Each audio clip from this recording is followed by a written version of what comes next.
It's August the 28th, 2014. It's a TstreeT Controversy, TstreeT Controversy Live. We want to welcome Steve Upsher Chambers, 24-3-1 with 6 KOs. He's the younger brother of Eddie Chambers. But basically, if you don't know, he's going to be taking on Andre Berto on September the 6th, 2014 in Cincinnati.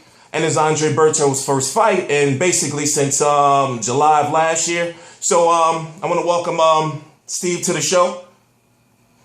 You there, brother? What's up, TstreeT? How you doing? So basically, I mean, there's so many questions because with the name Andre Berto. But first, I want to ask you, is the fight at 147? No, yes, I mean, you know how this boxing game works. They want every advantage. They got it at 149. 149? Yeah. Okay, so you fought above 147. I believe you fought a couple fights above 147, right? Yeah. I had to take all the fights that I had to take. Okay. So your natural is 147, you would say? No, 140, 135. Oh, okay. Yeah, I did see that. So how's the training going? Like what are you working on? Like, is it certain, like things you're like as far as eating, and trying to make sure you have the power to fight at that division as far as above 147? No, it's really, I don't take any of it any different from any other fight. This time I have a count. Like I've never actually had a count, but I used to be able to be in the gym on a regular basis. But for the last two fights, I wasn't able to do that. As with my brother Eddie, he wasn't either. For his last, the fight that he fought at cruiserweight, he wasn't really in the gym. Okay. So I'm in the gym constantly now. I've been in the gym constantly, which I needed this. And I'm in great shape. I'm feeling sharp. I'm feeling great. It feels like I already won. I'll see. Well, we gonna get to that. But as far as how did the fight come about? Like, because see, what people don't understand is I've seen you fight before, but when Andre Berto is concerned and him coming off of 2 losses, everyone wants to know basically, why Steve Upsher.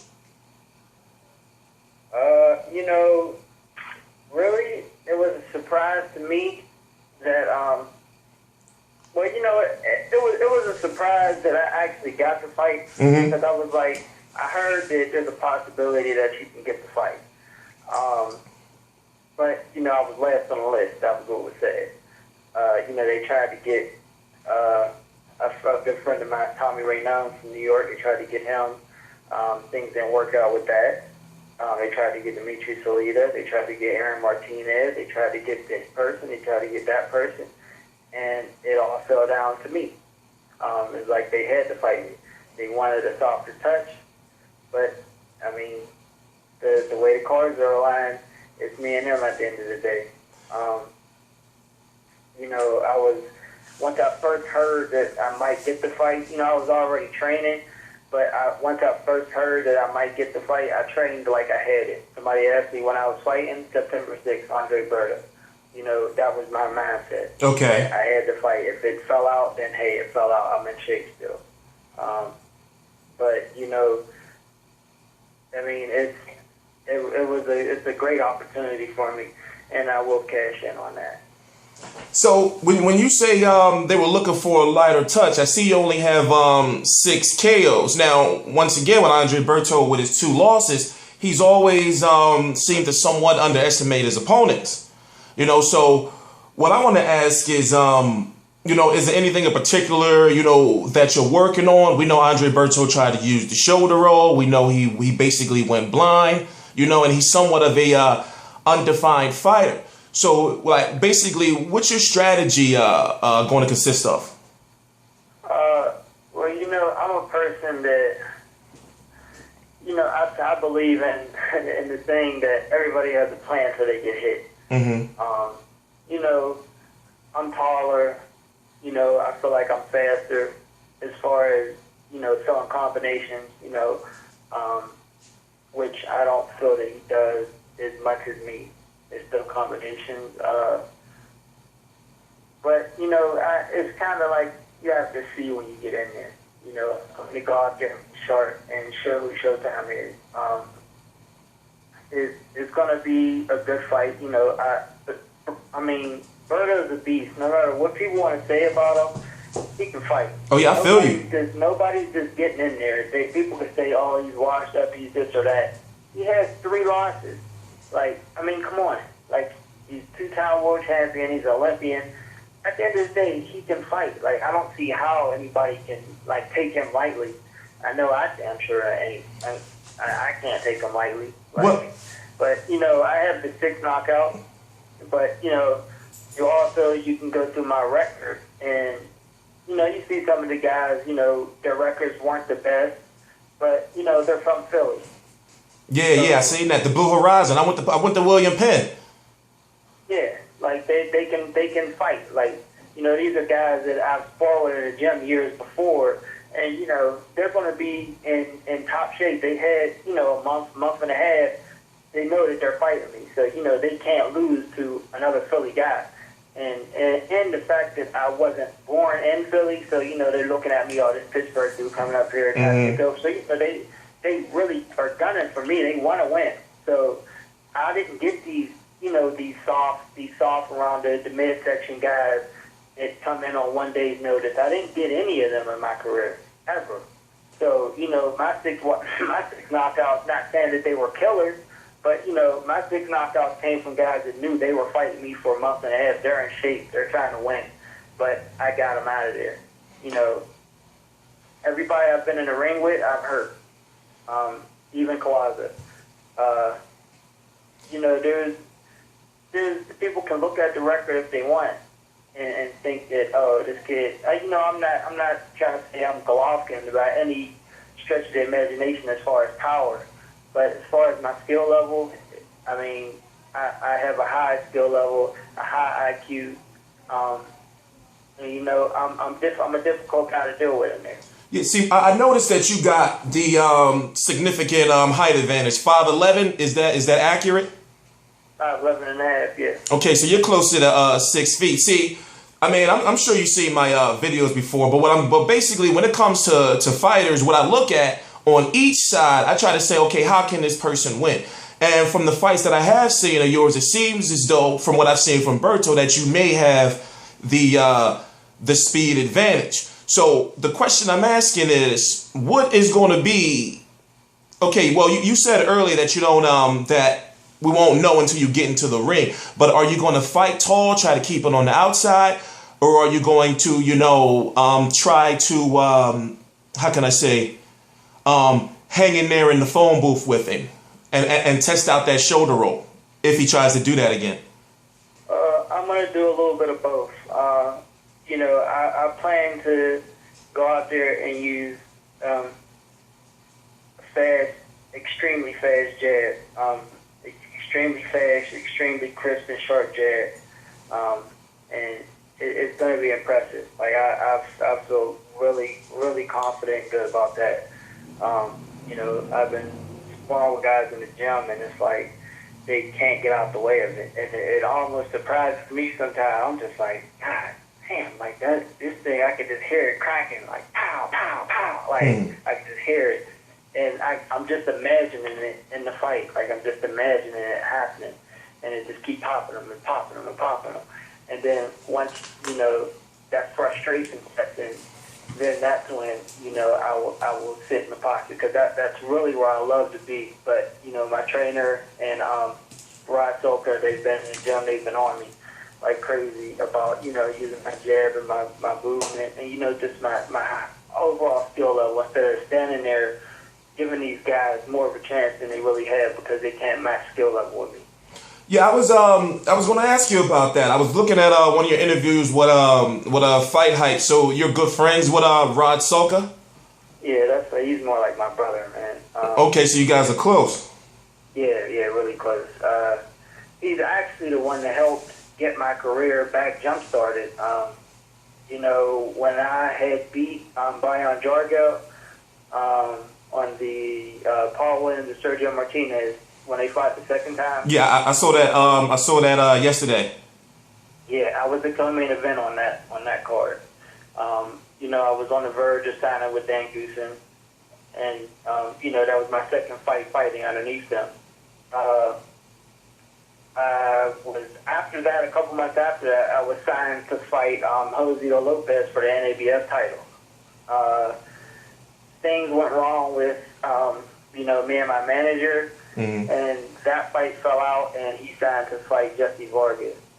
That led to me getting nothing out of the deal, and I went on a 17-month layoff.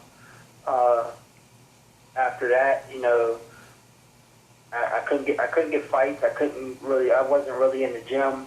I didn't even know Rod at the time. I just happened to see that he was given a fight card in Pittsburgh, and I hadn't fought in Pittsburgh as a pro, so I know that I could fail there. So I messaged him on Facebook, and I'm like, "Hey, what's up, man? I see that you're giving a card. You think that I can get on? I'll pay for my opponent or anything like that. It's not a problem. I just need to get fighting." And he was very, very cool about it, professional. We exchanged numbers, talked about it, and I ended up doing really good numbers on ticket sales and everything. Took care of everything that I said that I was going to do, and he was surprised by that because, in boxing, that doesn't happen. Guys will say one thing, then do another. Yeah. But, I'm a man of my word at any facet of my life. You can count on what I say. And, from that point on, our friendship just grew. And it got to the point where we're like around each other like every day. Yeah, he had the chance basically of a lifetime with Danny Garcia, and now to the nitty gritty question, Andre Berto has lost 3 of his last 4 fights. The Janzavec fight, that was the one after Victor Ortiz. He didn't look so well in that one. So these last 4 fights, it's on the fans, and I'm sure you're pretty in touch with the fans. They know that if Andre Berto loses, people are going to say it's over for him. Yeah. So I'm pretty much sure that that's the motivation that's carrying you into that. But the question I have is, how is that going to affect you going into the fight, knowing that you can put that exclamation point on Andre Berto's mainstream career? That gives me urgency to be prepared for the best Andre Berto period. You think he's a grown man with pride? Like you really think that he wants to let me in his career? Like he's not ready for his career to be over. So if he loses to me, he already knows what's going to happen. They're going to basically shun him from boxing if he loses to me. So, I gotta expect the best Andre Berto that there is. He's gonna come and fight his life away. He's gonna put his life on the line, which really he's done in these last 3 or 4 fights. Yeah. He showed that he has the heart. There's no quit in him.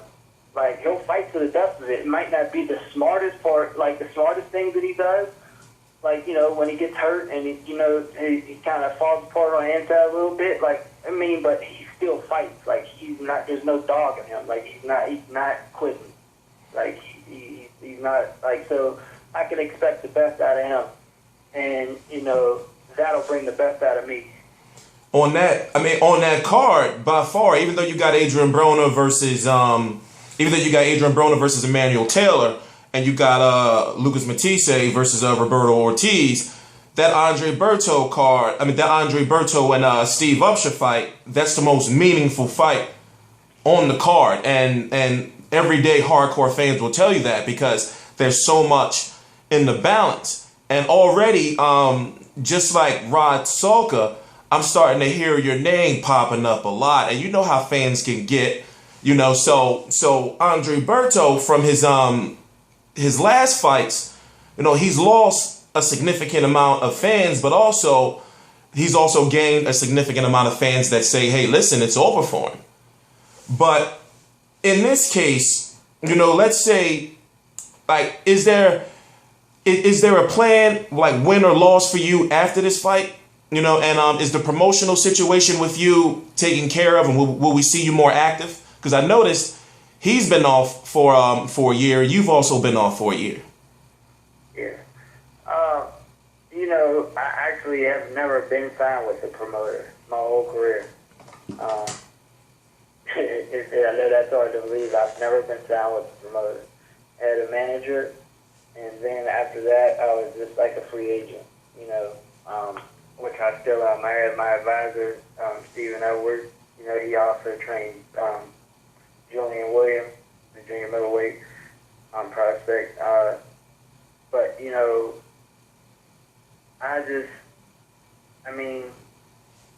there's no plan for defeat. Like, I don't plan for defeat. I'm winning this fight. There's like no doubt in my mind. I feel so good about this, and I'm so ready.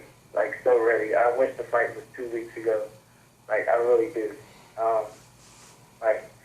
Now you got 10 days, man. This is my time. This is my time. Like Brother Nazem always was telling me, you know, there's not always room for everybody at the table at one time, but everybody will eat as long as you work hard. And that's what I've been doing. I've been working hard, persevering through all of this bull crap that I've been going through, and you know, it's my time. I got my shot, and you're going to see September 6th. I'm going to take full advantage of it. Okay, well now this is the point of my in a video where I gotta give my prediction. Now I'm predicting a 50-50 fight. I'll tell you why, because you got the height and you got the reach, and also like you were talking about earlier, you were talking about the jab. You know, I think that's in my opinion, I think that's going to be key. Now, as far as Andre Berto is concerned, you know, now, like you said, he is a beast. Can't take that away from him. You know, I'm going to give him the power advantage, but I'm worried about his work rate. You know, and also, you know, mentally where he's at after, you know, losing 3 of his last 4 fights. And 2 of those 3 losses, 2 of those 3 opponents went on to fight Floyd Mayweather in a super fight. You know, so, and with that being told, like you said, like, you know, he's probably going to come in there, you know, ready to die in the ring. So on your part is basically, from what I'm seeing, is going to be, you know, just the height and the distance and the work rate. But what I want to ask you now is, you know, before I let you go, because I know you got a lot of training and all that to do, but what I want to ask you is Mayweather-Maidana. Like, I want to hear your prediction. I want to hear a boxer's prediction on Mayweather-Maidana too. It's going to be the 13th round of the first fight, you know. But, you know, it's like both fighters get an extended rest. It's going to be an easy fight for Mayweather. You know, now he's seen what Maidana's going to do. He's going to try to be even rougher, which, I mean, Mayweather was completely relaxed in the first fight. You see he's standing right in front of him with his hands down, making a miss, just pot shot. No, this is going to be an even easier fight. You know, I really didn't see Maidana winning that many rounds. Like, he didn't land really that many shots. Like, he was landing on his shoulders and missing and trying to knee Mayweather. He was trying to do whatever, like try to make it a street fight. That's not boxing. Like, I mean, there comes a point where roughing up is like, it starts to look kind of ridiculous, you know. Not dogging my man Sean Porter at all, but like he had the right game plan, but I think he was kind of like too excited about it and trying to throw his punches from too far out. So you're talking about with Kell Brook? You're talking about Sean Porter versus Kell Brook?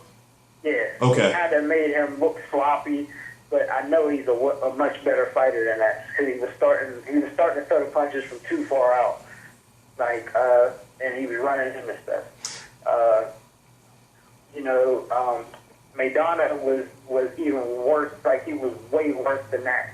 Like, and that's Sean Porter's worst night, and that's Maidana's best night. So that shows you, like, he's not, like, he's a tough, strong guy that can punch, but there's no way he's beating Mayweather. No way. It's going to be an easier fight for Mayweather this time. Okay, and that's what I'm hearing. So I'm gonna leave that part at that before, like, cause I don't know, I just see something different. But is there anybody you want to send any shout out to or anything like that? And anybody in your gym, anybody needs to do a video, or anybody boxers they want to come on here and they want to get some exposure, you can spread the word. Well, shout out to my man Julian Williams. Like, I don't think he's gonna be able to make it to my fight because he fights September 11th, so he'll be training this fall. Shout out to Breadman, Stephen Edwards, my advisor for landing this fight for me. This fight changes my life.